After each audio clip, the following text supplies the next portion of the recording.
मंच पे बैठे हुए पंजाब के मुख्यमंत्री भगवंत सिंह मान साहब, उत्तर प्रदेश के बेहद लोकप्रिय नेता और पूर्व मुख्यमंत्री श्री अखिलेश यादव जी, सीपीआई के जनरल सेक्रेटरी डी राजा साहब, मंच पे बैठे हुए अन्य सभी गणमान्य लोग और यहां पे इतनी भारी संख्या में आए हुए मेरे सभी प्यारे बहनों, भाइयों, माताओं, बुजुर्गों, बच्चों, आप सब लोगों को मेरा नमस्कार, सबको मेरा प्रणाम। सबसे पहले राव साहब को मैं बहुत बहुत शुक्रिया अदा करना चाहता हूं। आज मुझे तेलंगाना बुलाने के लिए उन्होंने आज दो बहुत महत्वपूर्ण कार्यक्रमों में हमें शामिल होने का मौका दिया और उसके बाद आप लोगों से बातचीत करने का मौका दिया।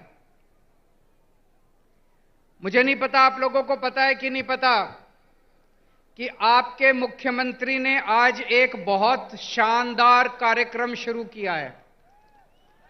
आपकी सब लोगों की आंखों का चेकअप कराया जाएगा। तेलंगाना में 4 करोड़ लोग रहते हैं, 4 करोड़ लोग। सब लोगों की, बच्चों की, बूढ़ों की, आदमी की, औरत की, इस धर्म की, उस धर्म की, अमीर की, गरीब की, सब लोगों की आंखों का चेकअप केसीआर साहब मुफ्त में कराने जा रहे हैं। उस कार्यक्रम का आज शुभारंभ हुआ। जिसकी आंखों में डिफेक्ट मिलेगा उसको मुफ्त में दवाई दी जाएगी। जिसे चश्मे की जरूरत होगी उसे मुफ्त में चश्मा दिया जाएगा और अगर किसी की आंखों में ऑपरेशन करने की जरूरत होगी तो उसका मुफ्त में ऑपरेशन किया जाएगा। शानदार प्रोग्राम है कि नहीं है? आज हम लोग यहां से सीख के जा रहे हैं। मैंने और हम सभी लोगों ने ये सारा कार्यक्रम देखा, इनके डॉक्टर से मिले, इनके ऑफिसर से मिले, जितने शानदार तरीके से उसका आयोजन किया जा रहा है, प्लानिंग की गई है, बहुत शानदार है।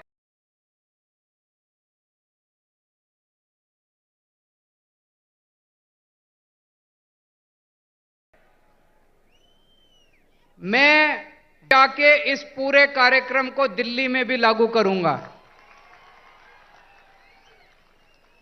और अभी अभी भगवंत साहब मान साहब ने ऐलान किया कि इस पूरे कार्यक्रम को पंजाब में भी लागू किया जाएगा। फिर केसीआर साहब ने हमें ये बिल्डिंग दिखाई। तेलंगाना में 33 जिले हैं, 33 डिस्ट्रिक्ट्स। उसमें से 17 डिस्ट्रिक्ट्स में उन्होंने बताया कि डिस्ट्रिक्ट इंटीग्रेटेड ऑफिशियल कॉम्प्लेक्स बन चुका है। मतलब ये इस बिल्डिंग में जिले के लेवल के सारे ऑफिसेज हैं। कलेक्टर भी यही है, सिंचाई विभाग भी यही है, तहसीलदार भी है, सारे विभाग इसी बिल्डिंग के अंदर हैं ताकि अगर कोई नागरिक आए तो उसे जगह जगह धक्के ना खाने पड़े, सारे काम एक बारी वो यहां पे आए और उसका काम हो जाए। ये भी बहुत अच्छा कॉन्सेप्ट है, इसको भी हम लोग लागू करेंगे। मैं समझता हूं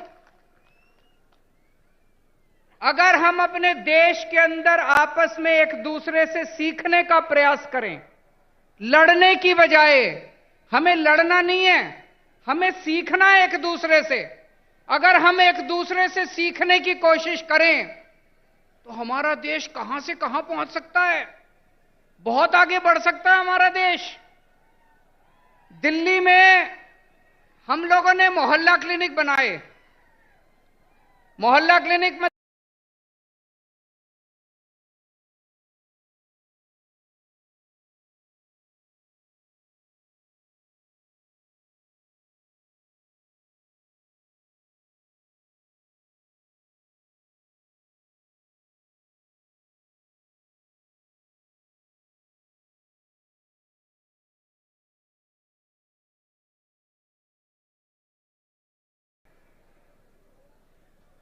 आपके मुख्यमंत्री केसीआर साहब हमारे मोहल्ला क्लिनिक देखने के लिए दिल्ली आए। मुझे बहुत अच्छा लगा कि एक मुख्यमंत्री, तेलंगाना के मुख्यमंत्री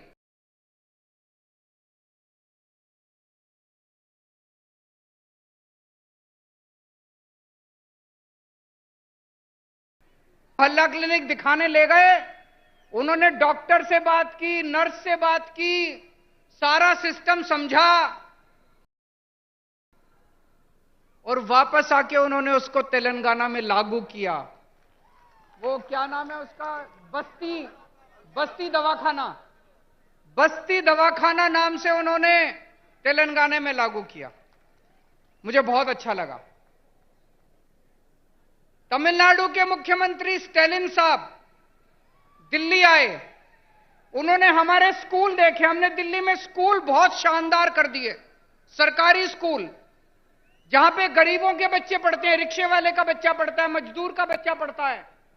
अब दिल्ली के सरकारी स्कूल इतने अच्छे हो गए कि दिल्ली में लोग अपने बच्चों को प्राइवेट स्कूल से निकाल निकाल के सरकारी स्कूलों में भर्ती करा रहे हैं। बड़े बड़े प्राइवेट स्कूलों से निकाल निकाल के सरकारी स्कूलों में भर्ती करा रहे हैं। हमारे दिल्ली सरकार के स्कूलों के, दिल्ली के सरकारी स्कूलों के नतीजे 99.7% नतीजे आए हैं पिछले साल, 99.7। तो स्टैलिन साहब हमारे स्कूल देखने के लिए आए। वापस जाके उन्होंने अपने स्कूल ठीक किए और उन्होंने मुझे अपने स्कूल का उद्घाटन करने के लिए बुलाया। दोस्तों, मैं कई बार यह सोचता हूं, हमारे देश को आजाद हुए 75 साल हो गए, 75 साल, फिर भी हमारा देश गरीब क्यों रह गया? फिर भी हमारा देश पिछड़ा क्यों रह गया? हमारे बाद सिंगापुर आजाद हुआ, जापान सेकेंड वर्ल्ड वॉर में तहस नहस हो गया था, जापान हमसे आगे बढ़ गया, सिंगापुर हमसे आगे बढ़ गया, जर्मनी हमसे आगे बढ़ गया। हमारे में क्या कमी रह गई? हम पीछे क्यों रह गए? हम पीछे इसलिए रह गए क्योंकि जैसे अभी मान साहब ने बताया, हमारे देश की राजनीति बहुत खराब है, हमारे देश के नेता बहुत खराब हैं।